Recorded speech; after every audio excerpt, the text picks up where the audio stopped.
जय हिंद। जैसे कि आप लोग जानते हैं हम पढ़ने वाले थे क्या, सिंधु घाटी सभ्यता। ठीक है, लगभग पढ़ लिए थे। आज इस वीडियो के माध्यम से हम आगे टॉपिक खींचेंगे। ओके, देन स्टार्ट करते हैं। समझते हैं ध्यान से, देखिएगा।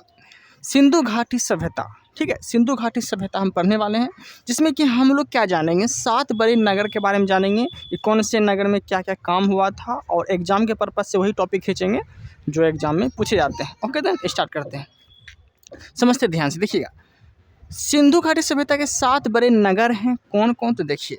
पहला हड़प्पा, दूसरा मोहनजोदड़ो, तीसरा लोथल, चौथा धोलावीरा, पांचवा चहुंद्रो, छठा बनवाली, और सातवां जो है वो है कालीबंगा। ओके, लेकिन इसमें हम वही टॉपिक को खींचेंगे, वही चीज़ पढ़ेंगे जो एग्जाम में पूछे जाते हैं अक्सर।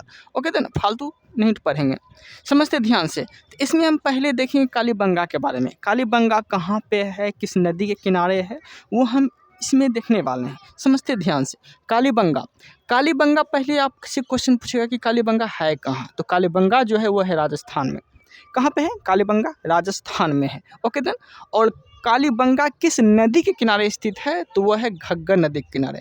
ठीक है, कालीबंगा किस नदी के किनारे है, तो वह घग्गर नदी के किनारे स्थित है। और कालीबंगा में जो है नक्काशीदार ईंटों का प्रयोग हुआ था। ओके देन, कहाँ पे नक्काशीदार ईंटों का प्रयोग हुआ था, आपसे क्वेश्चन गिरेगा एग्जाम में, तो क्या बोलेंगे? कालीबंगा में जो है नक्काशीदार ईंटों का प्रयोग हुआ था।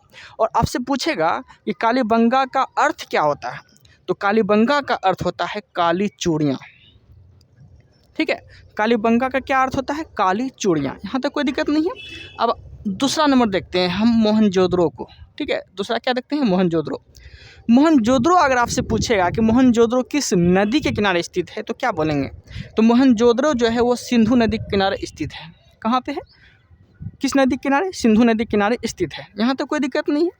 मोहनजोदड़ो का अगर आपसे अर्थ पूछेगा कि क्या होता है, तो वो होता है मृतकों का टीला। ठीक है, मोहनजोदड़ो का अर्थ क्या होता है? मृतकों का टीला। और कालीबंगा का अर्थ क्या होता है? काली चूड़ियाँ। कालीबंगा का अर्थ होता है काली चूड़ियाँ, और मोहनजोदड़ो का अर्थ होता है मृतकों का टीला। यहाँ तक कोई दिक्कत नहीं है। आगे बढ़ते हैं।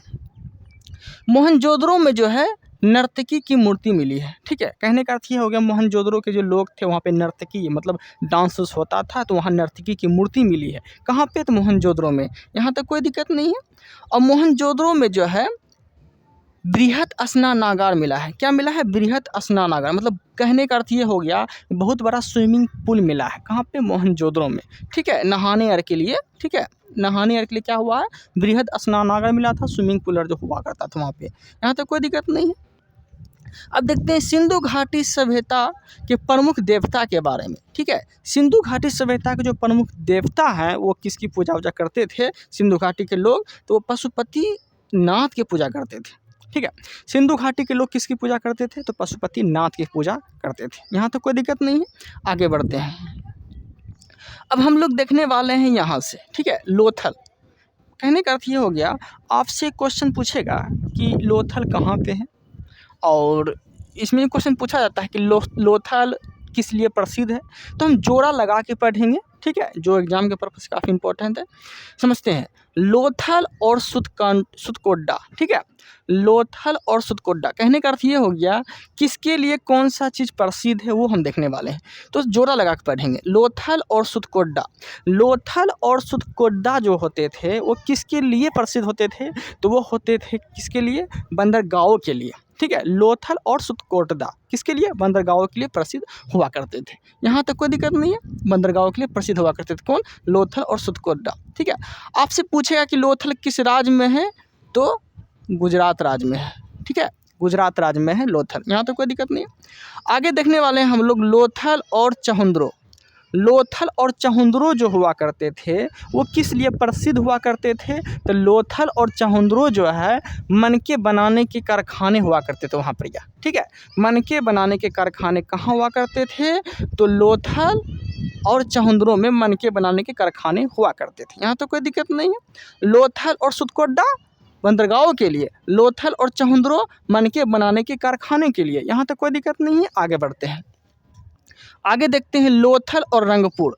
लोथल और रंगपुर किसके लिए प्रसिद्ध हुआ करते थे, तो लोथल और रंगपुर जो हुआ करते थे प्रसिद्ध, वो चावल के दाने के लिए। ठीक है, चावल के दाने का अगर आपसे साक्ष्य पूछेगा तो क्या बोलेंगे, लोथल और रंगपुर दोनों से मिले हैं। ओके देन, यहाँ तो कोई दिक्कत नहीं है। आगे बढ़ते हैं। तो चावल के दाने कहाँ मिले हैं, लोथल और रंगपुर में, यहाँ तक कोई दिक्कत नहीं है। और आगे पढ़ने वाले हैं हम लोग, ठीक है, आगे पढ़ने वाले हैं हम लोग लोथल और कालीबंगा, लोथल और कालीबंगा, ठीक है। लोथल और जो कालीबंगा हुआ करते थे वो किसके लिए प्रसिद्ध हुआ करते थे, तो अग्निकुंड के लिए, ठीक है। अग्निकुंड कहाँ मिले हैं, तो लोथल और कालीबंगा में अग्निकुंड मिले हैं, यहाँ तक कोई दिक्कत नहीं है। लोथल और कालीबंगल में क्या मिले हैं, अग्निकुंड मिले हैं, यहाँ तक कोई दिक्कत नहीं है। आगे पढ़ते हैं।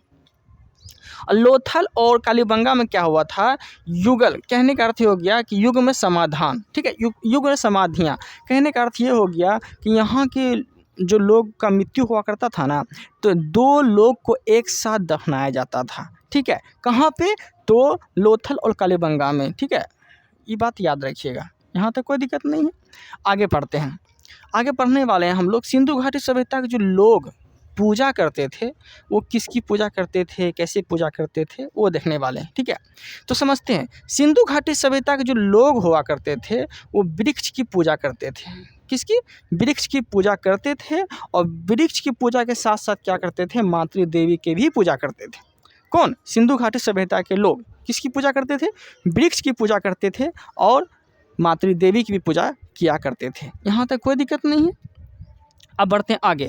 और यहाँ के लोग जो हुआ करते थे, सिंधु घाटी सभ्यता के लोग उर्वरकता की देवी की भी पूजा किया करते थे, मतलब जो फसल उगाते हैं ना, उर्वरकता की देवी की जो है पूजा किया करते थे, जो फसल उगाते थे, यहाँ तक कोई दिक्कत नहीं है।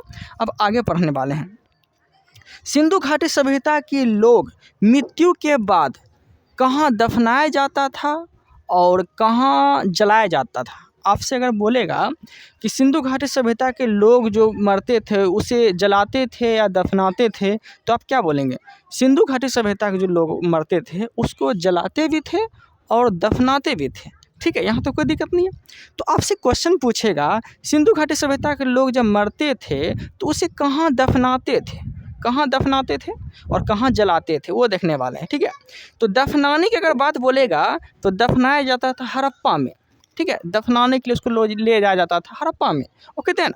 और जलाने की अगर बात बोलेगा तो जलाया कहाँ जाता था, तो जलाया जाता था मोहनजोदड़ो में, ठीक है। फिर से देखते हैं, सिंधु घाटी सभ्यता के जो लोग मरते थे तो क्या जलाते कहाँ थे, मोहनजोदड़ो में, जलाते थे मोहनजोदड़ो में, ठीक है, और दफनाते थे हड़प्पा में, ठीक है, यहाँ तक कोई दिक्कत नहीं है। दफनाया जाता था हड़प्पा में और जलाया जाता था मोहनजोदड़ो में, यहाँ तक कोई दिक्कत नहीं है। और सिंधु घाटी सभ्यता के जो लोग रहा करते थे, ठीक है, वो मनोरंजन के लिए अपना साधन जो ढूंढते थे वो क्या करते थे, हम लोग मनोरंजन के लिए क्या करते हैं, गेम खेलते हैं, मोबाइल चलाते हैं, लेकिन वहाँ के जो लोग हुआ करते थे ना वो मनोरंजन के लिए क्या करते थे, शिकार किया करते थे, ठीक है, शिकार किया करते थे मनोरंजन के लिए।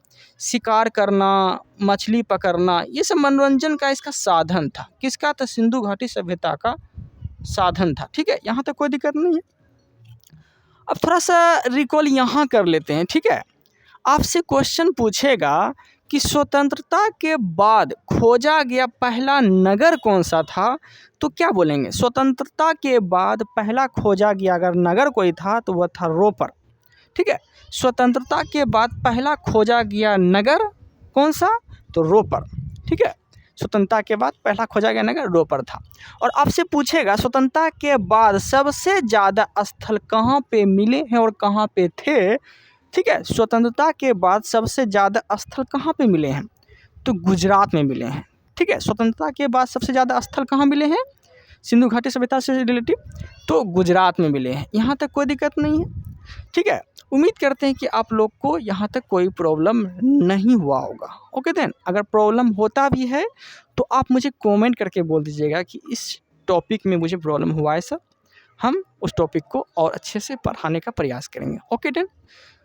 इस वीडियो में इतना ही, मिलते हैं हम लोग अगले वीडियो में। Thanks for watching.